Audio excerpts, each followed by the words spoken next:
কি ওলাল চাৰ্জশ্বিটত জুবিন গাৰ্গৰ মৃত্যু আছিল স্বাভাৱিক নিজৰ ইচ্ছাতেই দুবাৰকৈ সাঁতুৰিবলৈ গৈছিল জুবিন গাৰ্গ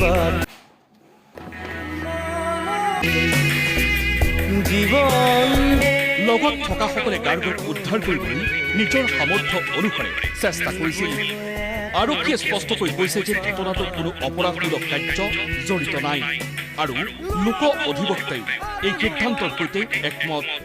লগতে সংগীত প্ৰদৰ্শনৰ বাবে জুবিন গাৰ্গক দিয়া আমন্ত্ৰণত কোনো অস্বাভাৱিক বা সন্দেহজনক নাছিল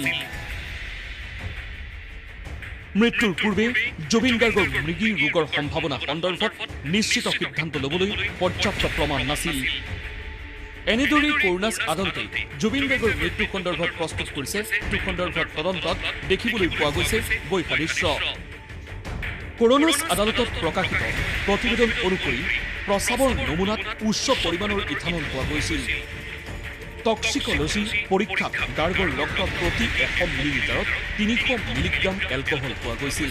যি পৰিমাণ বিপজ্জনক শৰীৰৰ বাবে মৃত্যুৰ দিনটিৰো মদ্যপান কৰিছিল বুলি তথ্য প্ৰকাশ কৰিছে চাৰ্জশ্বিটত মৰণোত্তৰ পৰীক্ষাত মৃত্যুৰ কাৰণ হিচাপে পানীত ডুবি মৃত্যু হোৱা বুলি প্ৰকাশ কৰিছে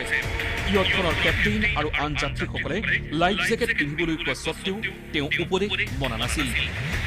স্বাভাৱিকতে জুবিন গাৰ্গৰ মৃত্যুৰ সন্দৰ্ভত সকলো জনতাৰে দৃষ্টি নিবদ্ধ হৈ আছে এই মৃত্যুৰ অন্তৰালত আছে নেকি কেতবোৰ ষড়যন্ত্ৰ অসমত চলি থকা তদন্ত প্ৰক্ৰিয়াৰ বিপৰীতে কৰোনাছ আদালতৰ যুক্তি সম্পূৰ্ণ পৃথক